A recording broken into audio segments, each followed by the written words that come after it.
When a 62-year-old man was publicly questioned for belonging in first class, he didn't yell or protest. But by the time the plane landed, his calm response had gone viral, and the airline was in full damage control. Raymond Jenkins didn't look like a man who needed to prove anything. 62 years old, broad-shouldered, silver streaks in his close-cut hair, and eyes that had seen more than they'd ever say. He walked through Gate C-12 at Phoenix Sky Harbor with the quiet confidence of someone who knew exactly who he was, and had nothing to explain to anyone. He wore a navy linen blazer, crisp khakis, and leather shoes polished just enough to suggest he still had standards, even in retirement. In his right hand, a worn, leather-bound book of Langston Hughes poetry. He carried it everywhere, said it reminded him who he was and where he came from. In his left, a boarding pass that read, Seat 2A, First Class. Flight 349 to Seattle was boarding right on schedule. Raymond was taking this trip for something simple. Peace. After nearly 4 decades as a school principal in Decatur, Georgia, this trip was his small gift to himself. No family, no obligations, just the view from the window, a cold drink, and some poetry in the clouds. He greeted the flight attendant at the door with a soft, "How you doing?" and a warm smile that caught her off guard. She smiled back, scanned his ticket, and gestured him to the front row. As Raymond eased into his seat, the cushion felt just firm enough. He adjusted the overhead air nozzle, folded his jacket on his lap, and opened to a dog-eared page in his book. The cabin around him slowly filled. Quiet conversations, bags overhead, the kind of half-smiles strangers give each other when they know they'll be sharing airspace for the next few hours. And then came Captain Blake Renner. Tall, tan, and way too amused with himself. The kind of pilot who wore sunglasses indoors and called the cabin crew kids. He strutted through first class like he owned it, not just the plane, but the people. He gave nods to familiar faces, clapped a man on the shoulder, and chuckled at some inside joke with the flight engineer behind him. Then he stopped. Right at row 2, right in front of Raymond. There was a pause. Not long, but long enough. "Sir," Renner said, his voice loud and condescending. "Are you sure you're in the right seat?" Raymond didn't even blink. He calmly closed his book, held up his boarding pass, and said, "That's what it says." Renner looked at it, looked at Raymond, then back at the seat. He forced a grin, but his eyes said something else. "Well, I suppose they're letting anyone up here now." It wasn't loud, but it was clear enough. And it wasn't the words. It was the tone. Like the idea of someone like Raymond in first class didn't sit right with him. There was a flicker of discomfort from the woman seated across the aisle. She didn't say anything, but she glanced at her husband, who had already started recording on his phone. Just instinct. Something about the pilot's tone felt wrong.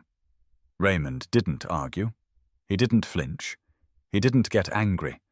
He just leaned back in his seat and said quietly, "I believe I've earned this seat just like everyone else." Renner smirked. Then, under his breath, thinking no one would hear it, "Sure you did." He kept walking toward the cockpit. The man with the phone captured all of it, and that's where things changed. At first, no one said a word. The engines started humming. Safety announcements began. But the energy in the cabin had shifted. You could feel it in the air. Subtle, awkward, like something just crossed a line. Raymond went back to his book. The husband across the aisle whispered to his wife, "I got all of that." Every second. She looked at him, unsure. "You think we should post it?" He nodded. "People need to see that. It's not right." The plane hadn't even left the gate yet. But what Blake didn't know was who Raymond actually was, and how far this moment would reach. Raymond Jenkins did not need validation from anyone on that plane. He'd earned every mile that got him to seat 2A, and 1,000 more. But to understand why he didn't rise to Renner's bait, why he didn't flinch or fold, you'd have to know where he came from, and what he'd already survived. He grew up in Monroe, Louisiana, a small house on a quiet street with patchy grass and a front porch that dipped just a little on the left side. His father, Jerome Jenkins, was a janitor at the public high school and one of the smartest men Raymond ever knew. Never made it past the 8th grade, but could fix anything, quote Baldwin by memory, and taught Raymond more about self-worth than any textbook ever could. Jerome used to say, "Don't ever let a man's assumption about you become your truth. Most people don't even know themselves, let alone you." Raymond carried that line through every room he walked into. Classrooms, staff meetings, superintendent reviews, PTA nights where some parents couldn't hide their surprise that he was the principal, always polite, always sharp, always prepared, not because he had anything to prove, but because he refused to give anyone the excuse to treat him like less. He started teaching English at 23 and became a principal by 35. During that time, he mentored kids who went on to become lawyers, chefs, electricians, and soldiers. Kids who came back to shake his hand with tears in their eyes. Not one of them ever forgot the way he made them feel seen. But for all the lives he touched, there were moments that stung. The store clerk who followed him through the aisles, pretending to reorganize shelves. The woman who clutched her purse a little tighter when he passed her at the bus stop. The car dealership employee who assumed he was lost when he walked into the showroom. He never shouted, never cussed. He'd just ask questions in that calm, even voice of his. "Did I give you a reason to think that? Would you say that to someone else in my shoes? Or are you just uncomfortable with the fact that I don't match your picture?" He didn't need to raise his voice. He just raised the standard. So when Captain Blake Renner made that comment, it wasn't new. It was just another version of the same thing Raymond had faced his whole life. Dressed in a uniform, delivered with a smirk, but no different at its core. He had taught kids how to read between the lines, how words weren't always the message. Tone mattered. Expression mattered. What wasn't said could be louder than what was. That moment in first class wasn't about a seat. It was about presence, permission, about who gets to exist in certain spaces without being questioned. Raymond understood that. He also knew the power of silence, letting that moment breathe, letting someone else feel the weight of their own ignorance.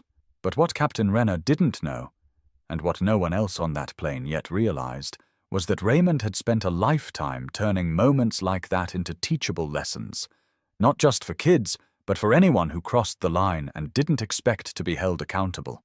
And Raymond wasn't alone on that flight. Across the aisle, the man who had filmed the exchange, his name was Brian Lattimore, had already started uploading the clip before takeoff. No caption, just a quote. "Sure you did. Captain, Flight 349. By the time the wheels lifted off the ground, the video was bouncing around Reddit and TikTok. Thousands of views in minutes. The algorithm liked tension. It loved arrogance caught on tape. It fed on moments like this. Raymond sat, eyes on his book, unaware. He read the same stanza 3 times without realizing it.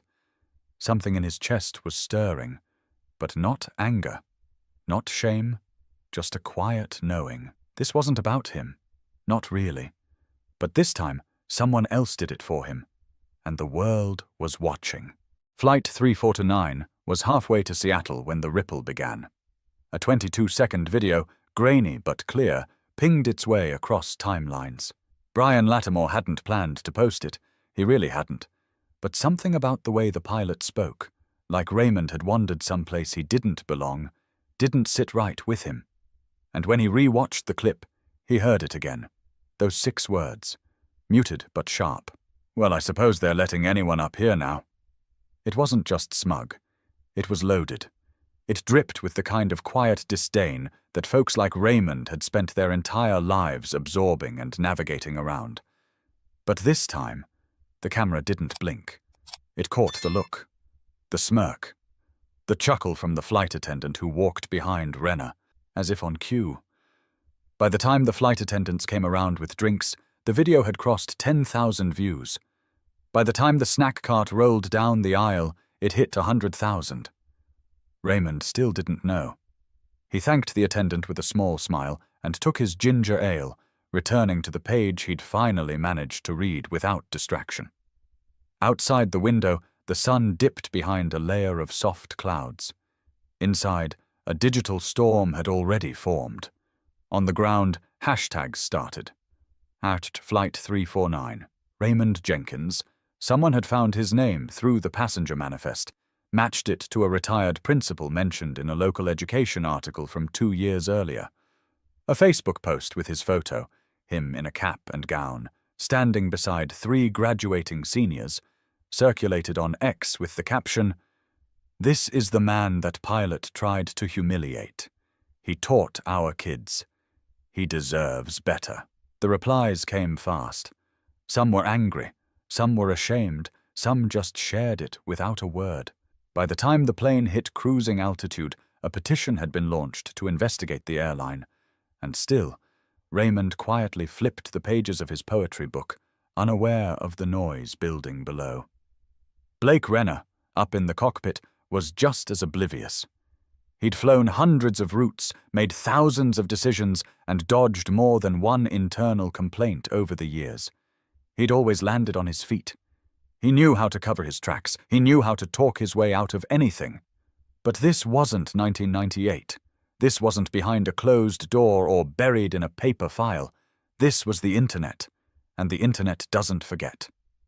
Meanwhile, Brian turned to his wife and whispered, "It's blowing up." She leaned over and glanced at his phone. "Oh my God." "Do we tell him?" he asked. She looked over at Raymond, who was calmly sipping his drink and scribbling something in the margin of his book. "I don't think he even knows," she said. They waited. Maybe they didn't want to intrude. Maybe they were afraid it would ruin his peace. Or maybe they were just trying to figure out how you even tell someone their dignity is trending online. In seat 4C, a teenager with pink headphones tapped his mum's arm and showed her the clip. She gasped, looked up at the cockpit door, then down at the screen again. People began to shift in their seats. There were no confrontations, no shouting matches, just quiet stares, silent judgment. A new awareness of the man in seat 2A and the man behind the cockpit door. The flight attendants picked up on it too. One leaned in and whispered to another, "Did you see it?" She nodded slowly. "Yeah, it's bad." It wasn't long before a message was sent to headquarters. Then another. The PR team at the airline got wind of it around 4:32 p.m. By 4:45, an internal meeting had already been scheduled. People were covering bases, pulling employee files, checking prior complaints.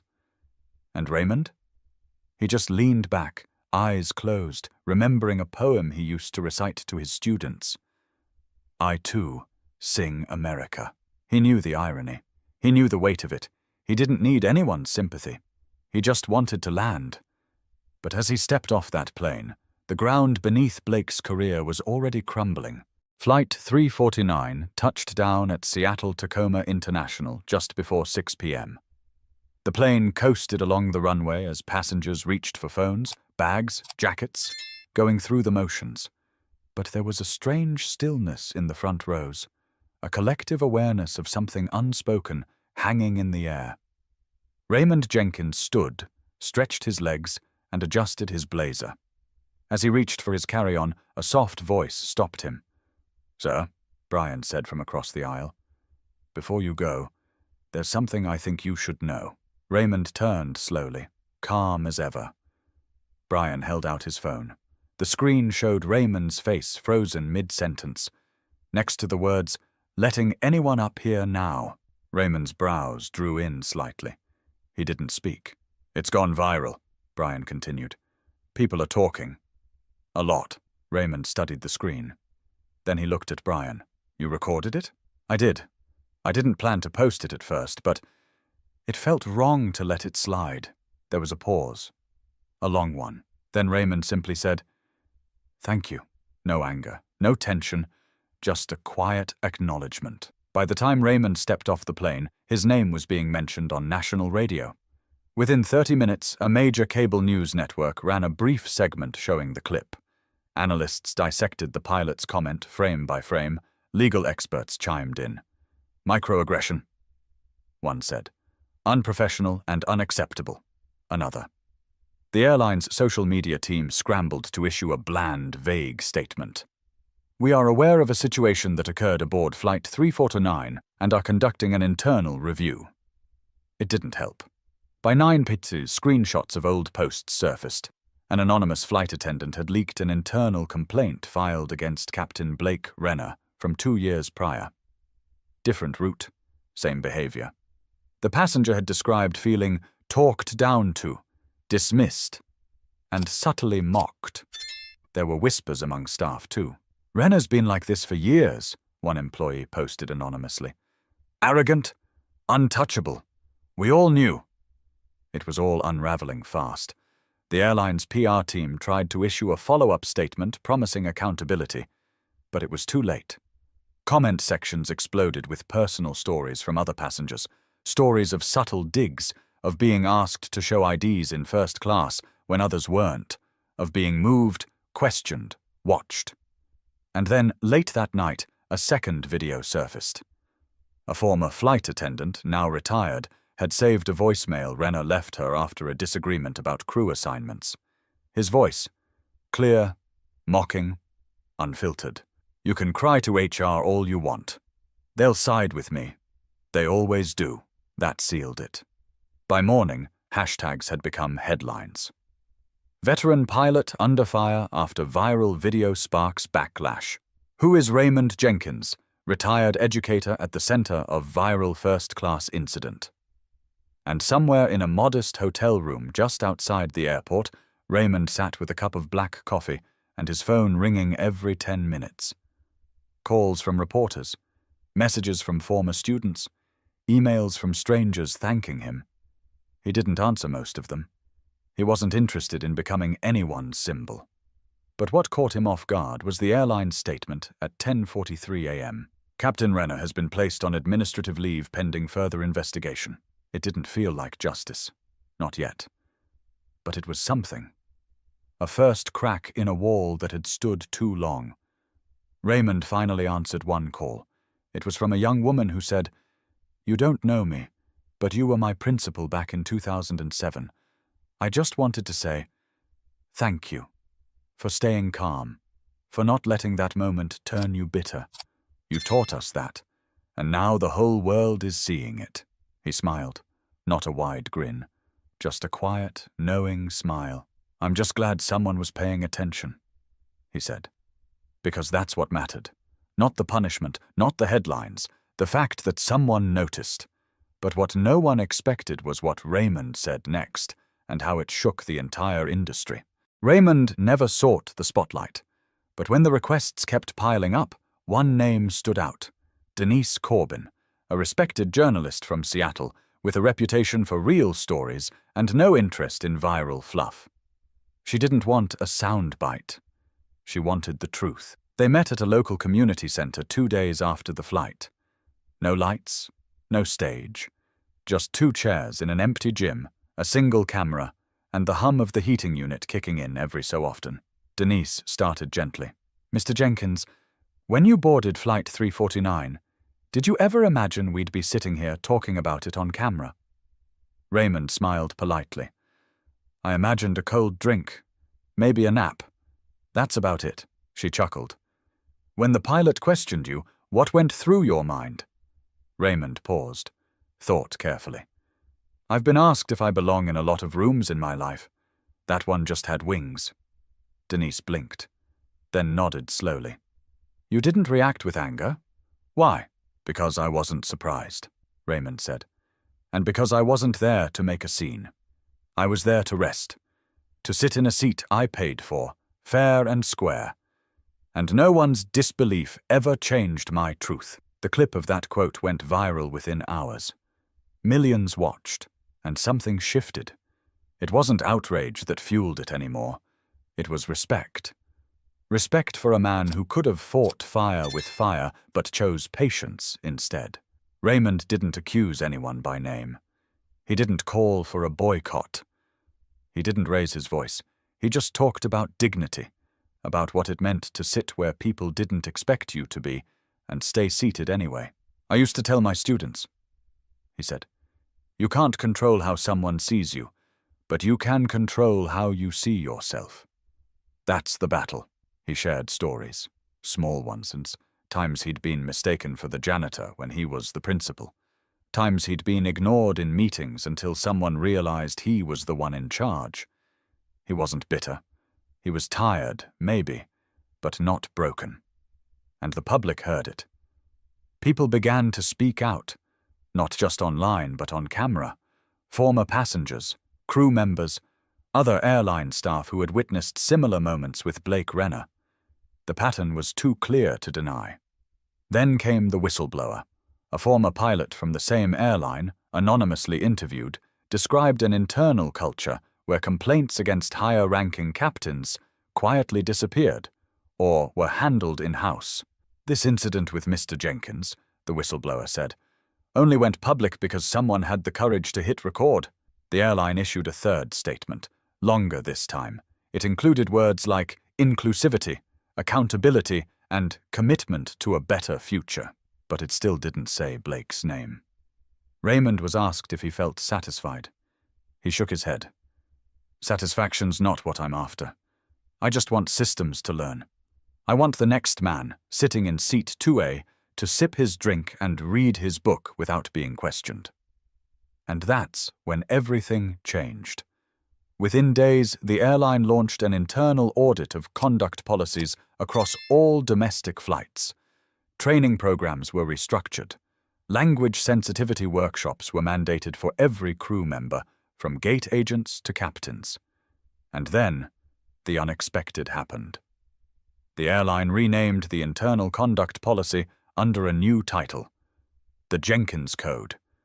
Raymond wasn't thrilled with the name. He said, "I didn't write any code.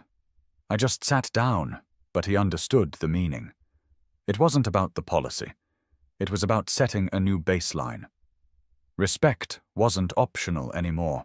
The final blow came when Blake Renner's contract was formally terminated. Quietly, of course. No headlines, no cameras at the gate. Just a notice sent internally, confirming his departure. Some said it wasn't enough. Raymond never said a word about the firing. He just thanked Denise for giving him space to speak. Then he stood up, buttoned his jacket and said, "Now, if you'll excuse me, I've got grandkids waiting for me." But while the headlines focused on Blake, the real story was the man in seat 2A. Raymond Jenkins didn't go home to a cheering crowd or a news crew waiting on his lawn. He went home to a modest one-story house in Decatur, where the hedges were trimmed just so, and the porch swing still creaked the same way it had since his wife picked it out in '92. Inside, the walls were lined with framed photos, students shaking his hand, teachers he'd mentored, his daughters beaming in graduation gowns, and his late wife Gloria smiling from their 25th anniversary trip to Savannah. He dropped his bag by the door, hung his blazer on the coat rack, and finally sat down in his favorite recliner, the same one he used to grade papers in, long after everyone else had gone to bed. His phone buzzed every few minutes, new messages, new mentions, but he ignored it all. Not out of pride, he just needed to hear something else for a while. So he turned on the jazz station, let Coltrane fill the room, and leaned back with a sigh. That evening, his youngest granddaughter, Ava, climbed onto his lap, 8 years old, full of questions. "Grandpa," she said, "Mommy said you were on the news." He chuckled. "I suppose I was. Did you do something bad?" "No, baby. I just sat down." She thought about that for a second, then asked, "But why were people mad?" Raymond paused. "Because some folks don't expect certain people to be in certain places, and when they see them there, they get uncomfortable." She frowned. "That's silly." He smiled. "It is. But it's been happening a long time." Then she said something that stuck with him. "You didn't yell. You just stayed sitting. That's cool." Raymond kissed her forehead. Sometimes staying still is the loudest thing you can do. In the weeks that followed, the attention faded. The hashtags moved on. But changes stayed. The airline kept the Jenkins Code in place. Other airlines quietly adopted similar policies. And once a month, Raymond received a letter, always from someone new. a young teacher, a retired veteran, a college student who saw the video and realized they didn't have to stay quiet the next time someone questioned their place. He never posted about it. He never gave long speeches. He just replied with a short note and a handwritten quote. "You are enough. Let them adjust." Raymond didn't need to be a symbol. He didn't want to be anyone's cause. But what he gave people, through one calm response and decades of quiet strength, was proof that character speaks loudest when you don't need to shout. In a world obsessed with clapbacks and takedowns, he reminded people that not every battle is won by force. Sometimes it's the stillness, the dignity, the unshakable calm in the face of disrespect. That's what changed things. Not the video, not the headlines. The man in seat 2A. The one who'd been overlooked 100 times before and chose not to let that make him bitter. He just sat and waited for the world to catch up. So here's the lesson. If someone questions where you belong, don't give them the satisfaction of shrinking. Sit tall. Speak when it matters. And remember, your presence alone can challenge their assumptions more than any argument ever could. And if this story meant something to you, share it. Not for clicks, but for the next person sitting in a seat they were told they didn't deserve. And if you haven't already, subscribe for more stories that matter. Stories about real people, real moments, and the truths that connect us all.